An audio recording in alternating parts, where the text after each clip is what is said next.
सितंबर 2023 को तत्कालीन कांग्रेस सरकार के समय दलित आदिवासी महिला को निर्वस्त्र कर घुमाया गया था। इस दौरान वो 4 महीने की गर्भवती भी थी। ये मामला पूरे देश भर में उठा। सरकार और पुलिस पर भी कई सवालिया निशान खड़े हुए, लेकिन अपराधियों को पुलिस ने 6 घंटे के भीतर ही पकड़ लिया था। इस मामले के 11 महीने बाद अदालत ने 2 दिन पहले अपना फैसला सुनाया। अदालत ने 17 आरोपियों को सजा सुनाई है, जिनमें 14 आरोपियों को 7-7 साल और 3 महिलाओं को 5 साल की सजा हुई है।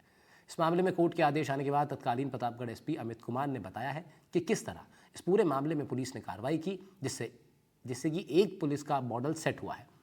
कैसे इस तरह का अपराध करने वालों पर संगीन धाराओं में मुकदमा दर्ज कर सलाखों के पीछे पहुंचाया जाता है। तत्कालीन प्रतापगढ़ एसपी अमित कुमार ने डिटेल में हमारे संवाददाता से वो पूरी कहानी बताई है, पूरा प्रोसेस बताया, किस तरह पुलिस ने उस वक्त कार्रवाई की।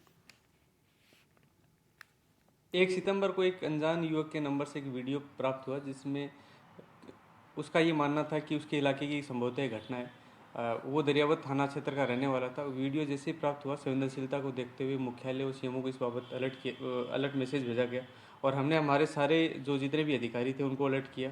एक वायरलेस के माध्यम से पूरे प्रतापगढ़ में मैसेज किया कि जो भी कर्मचारी अथवा अधिकारी दरियावत थाना क्षेत्र में 2 साल या अधिक काम कर चुके हैं, वो तुरंत दरियावत थाने रिपोर्ट करेंगे। चूँकि उससे कुछ समय पहले ही दरियावत थाने से अधिकतर मुलाजमानों का ट्रांसफ़र हो गया था। ऐसे में थाने का स्टाफ नया था। ऐसे में हमें उन लोगों की ज़रूरत थी जो वहाँ अनुभवी थे, वहाँ काम कर चुके थे। लगभग 2-2.5 घंटे बाद 150 के आसपास कार्मिक जो वहाँ अनुभवी थे वो रिपोर्ट कर चुके थे। हमारी रात्रि को उसी वक्त लगभग 6 टीम के आसपास एक्टिवेट हो गई थी, जो सुबह तक लगभग 30 टीमें बन चुकी थी। इस पूरे घटनाक्रम में हमारे सामने सबसे बड़ी चुनौती ये थी कि पूरा इलाका जो था वो नो नेटवर्क जोन था, जिसमें मोबाइल का नेटवर्क भी काम नहीं करता था। पूरा इलाका जंगल का इलाका था, जिसमें लाइट की सुविधा भी नहीं थी। ऐसे में हमारी जो टीम अंदर भेजी गई, उनसे भी हमारा कम्युनिकेशन ढंग से हो नहीं रहा था, क्योंकि एक सेंसिटिविटी डिजिटल स्पेस में भी बनी कि उस महिला का जो वीडियो था वो जगह जगह अपलोड किया जा रहा था। तो एक अलर्ट सारे साइबर स्पेस में भी किया गया और वहाँ हमने हमारी साइबर टीम को एक्टिवेट किया ताकि वीडियो को हटाना शुरू करें। हमने एक मैसेज किया कि अगर कोई इस तरह का वीडियो अपलोड करता है तो उसके खिलाफ विधि संगत कार्रवाई अमल में लाई जाएगी।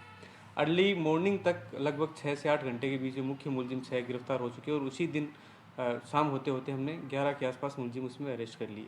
मुख्य जो मामला समझ में आया, जो पीड़िता थी उसका ससुराल पक्ष का जो पति था वो इस बात से परेशान था कि वो उसके साथ रहने क्यों नहीं आ रही। इसी क्रम में अपने दोस्तों के साथ मिलकर उसका किडनैपिंग जैसी वारदात करता और उसके बाद में इस तरह की उसने हरकत की। इसके बाद में इस केस की इन्वेस्टिगेशन डिप्टी एसपी धनफूल जी मीणा द्वारा की गई और जितनी बार हाई कोर्ट में इनकी बेल एप्लीकेशन लगी, आयोग खुद उपस्थित हुआ, सारे तथ्य माननीय कोर्ट के सामने रखे। हमने कोशिश की कि मुख्य मुलजिमों मानो कि कहीं से भी बेल नहीं हो।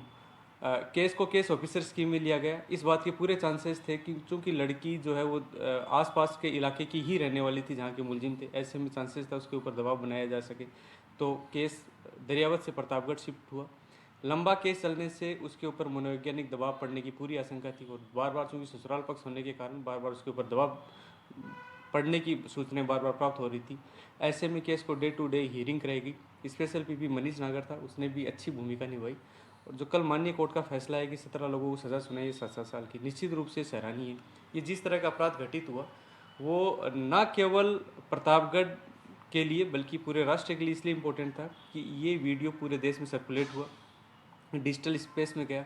जब ऐसा कोई वीडियो बाहर कहीं जाता है तो वो पैनिक पूरे राष्ट्र में होता है, पूरे राष्ट्र की महिलाओं को और बच्चों को असुरक्षित माहौल फील होता है। तो हमारी जिम्मेदारी थी कि हम इस केस को मजबूत केस बनाएं, इस केस को न्याय की कड़ी तक हम पीछा करें और मजबूती से हम लोग अपना पक्ष रखें। सर, इस तरह में कहा जाता है कि justice delayed is justice denied. अगर न्याय में देरी होती है तो कहीं ना कहीं जो न्याय का प्रयोजन है वो बाधित होता है। ऐसे न्याय की उम्मीदें सभी राष्ट्र के जितने भी लोग जो इससे पीड़ित हुए या आहत हुए या जो उम्मीद से देखते हैं कि संभवतः न्याय मिलेगा और वो न्याय किसी एक पीड़िता के साथ ना होकर ऐसा लगता है कि संपूर्ण महिला समाज के साथ में न्याय हुआ, तो ऐसे में उस न्याय के प्रति हमारी संवेदनशीलता और अधिक बढ़ जाती है कि हम अपनी पूरी भूमिका सुनिश्चित करें।